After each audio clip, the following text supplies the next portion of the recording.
In a previous lecture, we discussed the concept of an inverse function. If f of x is 1 to 1, then it has an inverse, written f superscript minus 1 of x, defined by the property that q is f of p if and only if f inverse of q is p. Equivalently, you can write this definition of the inverse as f inverse composed with f applied to p gives you p for any p in the domain of f. In other words, f inverse and f undo each other. And the other direction works as well. F composition f inverse applied to q in the range of f gives you back the number q. So in simple English, these formulas state that f and f inverse undo one another. If you prefer to visualize things, then we can summarize this graphically as 1. If you start with p in the domain of f and map this point into f of p equals q, and then you apply f inverse to q, you end up right where you started back at p. If you start with a point q in the range of f and map back to its preimage p using f inverse, then you apply f to that preimage, you get right back to the point q that you started with. At this point, we can introduce the single most important inverse function, namely the inverse function to an exponential a to the x, with a positive, a given base. For simplicity, I will always take a greater than 1, since this is the most common situation. Then we define the logarithm to the base a, written log subscript a of x, as the inverse function to a to the x. In mathematical terms, log base a is defined by the requirement that a to the p power is equal to the number q if and only if p is log base a of q. As I mentioned, this is equivalent to saying that log base a of a to the x gives you x, and a to the power log base a of x gives you x. Let's work through a few simple examples using the base a equals 2, because with this base it's easy to do the calculations. 2 cubed is 8, and that's 2 to the 3 power. So 3 is log base 2 of 8. 2 to the minus 5 power is 1 over 2 to the 5th, which is 32. So 2 to the minus 5 is 1/32. That makes minus 5 the log base 2 of 1/32. 2 to the 10th is 1024, 1024. So 10 is log base 2 of 1024. 2 to the power minus 1 is a half. So minus 1 is log base 2 of a half. So you should get the idea that if we have an expression of the form q equals a to the p, then you can take the log of both sides of this equality to get log base a of q is log base a of a to the p, which is p. Let's remind ourselves of what the graph of a to the x looks like, remembering that we are always assuming a is bigger than 1 for simplicity. I have included two exponential functions, y equals 2 to the x and y equals 3 to the x. Notice that both, in fact all exponentials, cross through the point x equals 0, y equals 1. And notice that the slope of the tangent to y equals 3 to the x is larger than the slope of the tangent line to y equals 2 to the x at this point.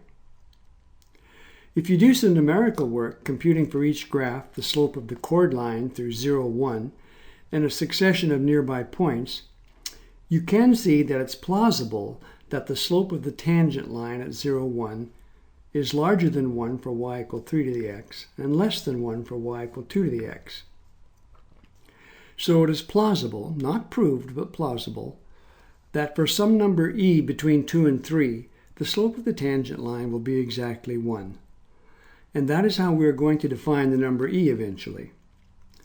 We will prove all of this in due course, but the exponential function, e to the power x, is so important in applications that we want to introduce it at this early stage. So for now, we will accept the existence of the number e and use it to define the exponential function e to the x. The inverse of this function, which should be denoted log base e of x, is universally called the natural logarithm function and has a special notation ln x from the Latin Logarithmus naturalis. It is plausible that a to the x with a bigger than 1 grows without bound as x gets larger and larger.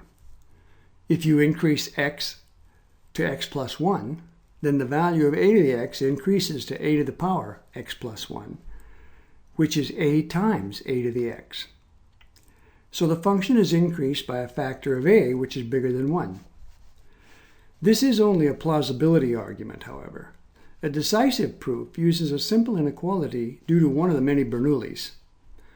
Namely, if p is a positive number and n is a natural number greater than 2, then 1 plus p to the power n strictly exceeds 1 plus np.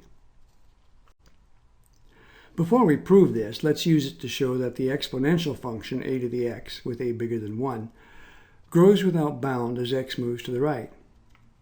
Since a is bigger than 1, you can write a as 1 plus p for some positive number p. Now look at a to the n for n a natural number. A to the n is 1 plus p to the power n, and by Bernoulli's inequality, that's greater than 1 plus np. Since 1 plus np certainly grows without bound as n gets larger, we see that at least a to the power n grows without bound as n gets larger. Finally, we claim that a to the x is a strictly increasing function. A function f of x is said to be strictly increasing if, as x moves to the right, the values of f of x increase and cannot stay constant at any time. More precisely, f of x is strictly increasing if v bigger than u implies f of v bigger than f of u. All the inequalities are strict. Again, we see how much easier it is to make statements in mathematical notation than it is to write them out in the English or any other language. Also notice that a strictly increasing function is always 1 to 1. How can we prove that a to the x for a bigger than 1 is strictly increasing? Well, I ask you to believe that for a bigger than 1, if you take a positive number s, then a to the s is bigger than 1. This is a simple fact of arithmetic. In plain English, this says that if you have a positive number bigger than 1, then any positive power, including roots of that number, is still bigger than 1. Then, given p less than q, we now ask, is a to the p less than a to the q? That is the function a to the x strictly increasing? Yes, it is. Start with the fact that q minus p is positive because q is bigger than p. This implies that a to the power q minus p is bigger than 1, since a is bigger than 1. Multiply that inequality by a to the p, and you get a to the p bigger than a to the q, as desired. Given that a function is strictly increasing, it is clearly 1 to 1. So now we're sure that a to the x has an inverse, which we have named log base a of x. We also now know that a to the x for a bigger than 1 grows without bound as x gets large. Since this function is strictly increasing between any two natural numbers x equals n and x equals n plus 1. This tells us that a to the x, which is always positive, gets smaller and smaller through positive values as x moves to the left. Since, when x is negative, a to the x can be thought of as 1 over a to the absolute value of x. And a to the absolute value of x grows without bound as x moves left, and absolute value of x correspondingly moves right. Now we can graph log base a of x, a bigger than 1. For convenience, we just use the base e. This graph can be obtained from scratch or by reflecting the graph of e to the x in the line y equals x. We see that the natural log of x has as its domain the open interval 0 infinity, which is the range of the exponential function. The range of the logarithm function is all of the reals, which is the domain of the exponential. Also, The natural log grows without bound, but very slowly as x moves to the right. And finally, log x has the y-axis as a vertical asymptote as x moves to the left approaching 0. Notice that log 0 is undefined. Now the exponential function, a to the x, has some very special properties, and these translate into special properties for its inverse.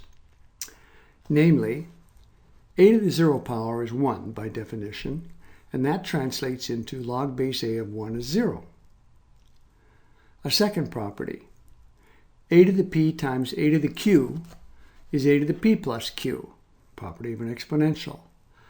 That translates as the log of a product is the sum of the logs. Property 3 says a to the minus p power is 1 over a to the p for the exponential. For the logarithm, its inverse, that translates into log 1 over u is minus log u. Number 4. If you take a to the pth power and raise it to the qth power, you get a to the p times q power. For logarithms, that translates into the formula log u to the v equals v log u. It's properties 2 and 4 that made logarithms so useful historically, since property 2 turns products, which are hard to compute for numbers with lots of digits, into sums, which are much easier to compute. Property 4, in turn, turns powers of powers, horribly difficult, into products, merely difficult. Proving each of these properties in detail is an excellent way to see if you can deal effectively with inverse functions. The idea in each case is to translate the known property of a to the x into the corresponding property of log base a of x. Let's start with 1. The statement a to the 0 equals 1 says that the exponential maps 0 into 1. Therefore, the inverse function does the opposite. That is, the log of 1 is 0. Now to 2. We know that a to the p times a to the q is a to the p plus q. Now let u be a to the p and v be a to the q. Then log u is p, log v is q, and the product uv is a to the p plus q, which is a to the power log u plus log v. The important part of this is the outside equality. U times v is a to the power log u plus log v. Take the log of both sides. And remember that the log of a to the George is just George, for any George. So the log of u times v is the log of a to the power log u plus log v from the above equality. And that's just the same as log u plus log v. Sneaky, but effective. Now to 3. Let u equal a to the p, so log u is p. In addition, given that u is a to the p, 1 over u is 1 over a to the p, which we always write as a to the minus p. If we take logs of this last equality, we get log 1 over u equals log base a of a to the minus p, which is minus p. And we're done. Now to property 4. Let u equal a to the pth power. So the log of u is p. And u to the vth power is a to the p raised to the v power, and that's just a to the power p times v. If you take logarithms of the outside equality, you get the log of u to the v equals the log of a to the power p times v. But the log of a to the power p times v is just p times v. And p was log u, so that's just v times log u. And you're done. Now those were hard proofs at first glance, but after you master the details, you will have a much stronger understanding of how to deal with inverse functions in general, and the exponential logarithm functions in particular. As a last topic, we ask, can you convert from logarithms in one base to logarithms in another? The answer is yes, and the formula is known as Euler's golden formula. it says that if you have the log base a of x, all you have to do to get log base b of x is multiply log base a of x by log base b of a. To see this, you just write y equals log base a of x, or equivalently, x equals a to the y, and then take log b of both sides of the equation. You get log b of x equals log b of a to the y, which is y log b of a, and you're done. The outside inequality says log b of x equals log ba times y, which is log b of a times log a of x. Finally, you may have forgotten, but I haven't, that we didn't prove Bernoulli's inequality, that 1 plus p to the power n is strictly greater than 1 plus p times n for any positive number p and any natural number n greater than or equal to 2. You actually have equality for n equals 1. Let's do the case n equals 2. Bernoulli's inequality starts off taking 1 plus p squared. So we multiply that out, and we get 1 times 1 plus 1 times p plus p times 1 plus p times p. In other words, we take every possible product, choosing one term from each of the two parentheses. And we put these together, we get a 1, and we get 2 p's, and we get a p squared. And we add these up. But we throw away the p squared, and that gives us a smaller number. And there you have it. 1 plus p quantity squared is bigger than 1 plus 2p. So we have proved Bernoulli's inequality for n equals 2, and we now use induction. Suppose that the formula holds for a given but arbitrary n. Then write down the inequality for this value of n. 1 plus p to the power n is 1 plus n times p. Multiply that inequality by the positive number 1 plus p to get the left-hand side for the next power, 1 plus p to the n plus 1. And you know that that's greater than, by assumption, 1 plus np times 1 plus p. Just multiply out that product on the right, drop the p squared term, and you get 1 plus the quantity n plus 1 times p, which is the next case of the formula, exactly as desired. Since we are now comfortable with the exponential function, e to the x, and its inverse, natural log of x, let's finish off this lecture by looking for the inverses of some hyperbolic functions. The hyperbolic sine and cosine are defined in terms of the exponential. The sinh of x is the difference of e to the x and e to the minus x divided by 2, and the cosh is just the sum of those two functions divided by 2. The function sinh x is clearly 1-to-1, so let's work with it first. To find the inverse, we write y equals sinh x, and then try to solve the resulting equation for x as a function of y. Here's where our understanding of composite functions helps. We can write y equals f of u, where u is of course e to the x, and f of u is u minus 1 over u divided by 2. Then we solve for u in terms of y, and finally replace u by e to the x and solve for x. Sounds complicated, but it is really quite simple.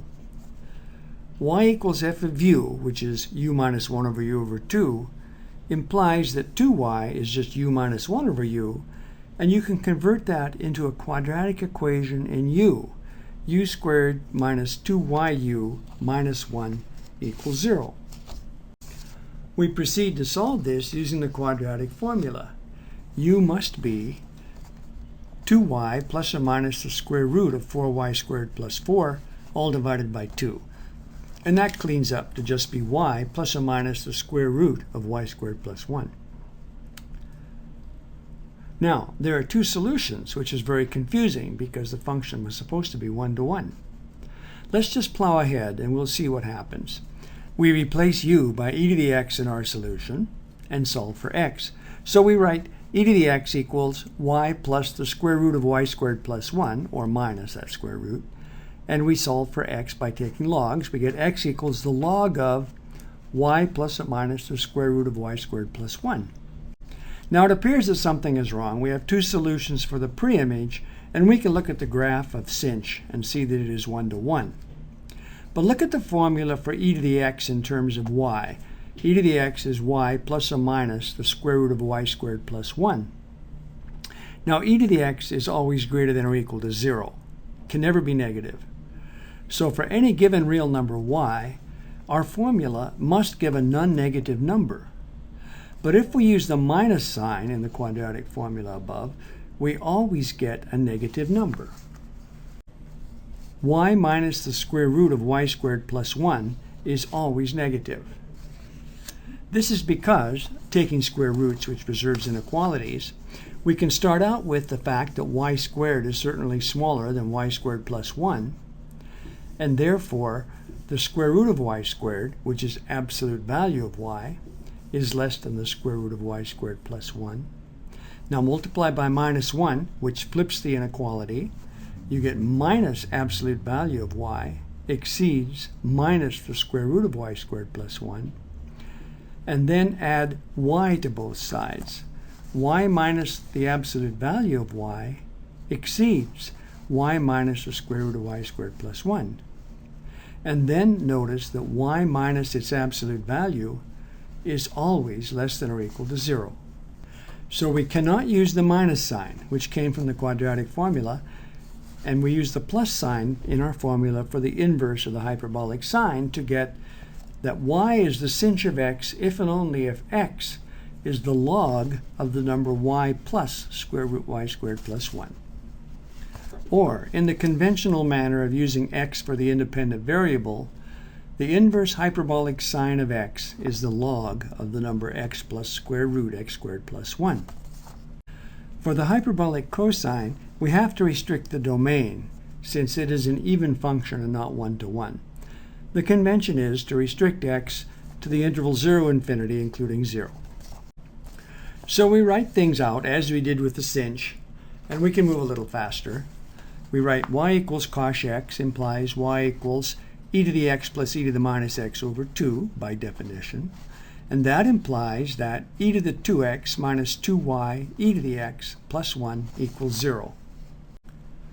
This is a quadratic equation in e to the x, since e to the 2x is the square of e to the x. So we use the quadratic formula again to solve for e to the x in this case, and we write e to the x equals 2y plus or minus the square root of 4y squared minus 4 over 2, clean it up, take logs of both sides, and you get x equals the log of y plus or minus the square root of y squared minus 1. Again, we need to get rid of the plus and minus option because the function cosh x is one-to-one on the restricted domain x greater than or equal to 0. It's obvious from the sketch that we want to pick the largest of the two values of x, so we drop the minus sign. Switching to more conventional notation, we can finally write the inverse hyperbolic cosine of x is the log of x plus the square root of x squared minus 1. Finally, we can carry out the same process for the inverse hyperbolic tangent function. Y equal tanh x is defined to be the ratio of sinh to cosh, and that's just the difference of e to the x and e to the minus x divided by the sum of the two. It's easy to sketch out a graph of this one-to-one odd function, using the fact that e to the minus x dies out for large positive x, while e to the x dies out for large negative x. Notice that the domain is the entire real line, and the range is the open interval minus 1, 1. This time we get a simple equation for e to the 2x. If you start with y equals tanh x, which is the ratio of those two differences in sums of exponentials, then you can multiply numerator and denominator of the right side by e to the x. And so you get y equals e to the 2x minus 1 over e to the 2x plus 1. And now you do a little simple manipulation to solve this expression for e to the 2x. And then you take logs, and you end up concluding that x must be 1/2 the log of the ratio of 1 plus y to 1 minus y. So in more conventional notation, we can write the inverse hyperbolic tangent of x is 1/2 the log of the ratio of 1 plus x to 1 minus x on the domain of the open interval x between minus 1 and 1.